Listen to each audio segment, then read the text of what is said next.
Operation Sindoor ఈ పేరు ఎందుకు పెట్టారు? సరే, వివరంగా ప్రభుత్వం చెప్పదు.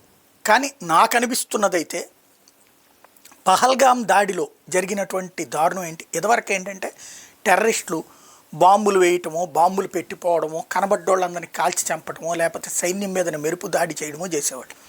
అలా కాకుండా పర్టిక్యులర్గా హిందువులనే చంపాలని లక్ష్యంగా పెట్టుకుని, అది కూడా కుటుంబంతో కలిసి ఉన్నటువంటి చోట్లన అక్కడ కుటుంబంగా ఉన్నోళ్ళ దగ్గరికే వెళ్ళి, ఇండివిజువల్స్ కూడా ఉన్నారు, అలా కాకుండా కుటుంబం కలిసి ఉన్న చోటకే వెళ్ళి పిల్లలు తల్లి చూస్తుండగా ఆ భర్తని చంపి, అదేమంటే నీకు కల్మా వచ్చా అని చెప్పి నువ్వు హిందువా ముస్లిమా అని అడిగి చివరికి వాళ్ళ కడ్రాయలు తీసి చూసి మరి నువ్వు సుంతి చేయించుకోలేదు, నువ్వు ముస్లిం కాబట్టి చంపుతున్నావు, నువ్వు ముస్లిం కాదు కాబట్టి చంపుతున్నామని ప్రకటించి చంపారు.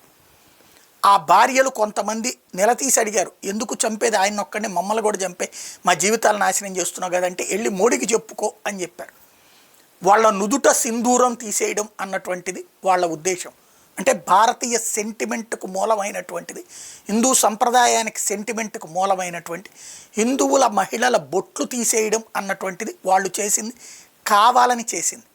దానికి ప్రతీకారంగా ఇప్పుడు ఆ సింధూరమే పాకిస్తాన్ నుదుటిన రుద్దాం, ఒక్కసారిగా రుద్దబడింది. ఇదే సందర్భంలో మరొక కాన్సెప్ట్ కూడా ఉంది.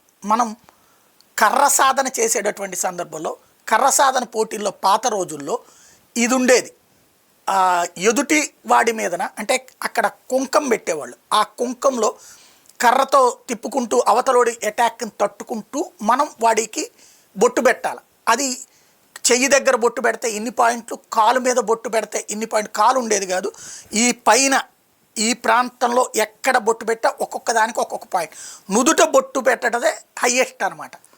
అట్లాగా ఉండేది, అంటే ప్రత్యర్థి మీద గెలిచినట్టు నుదుట బొట్టు పెట్టడం అన్నట్టు. అది ఇప్పుడు ఇంకొక కోణంలో చూస్తే అది కూడా కనబడుతుంది. ఓవరాల్గా అయితే పాకిస్తాన్ లాంటి దేశానికి నుదుట సింధూరం రుద్ది చూపించడం అయితే జరిగింది.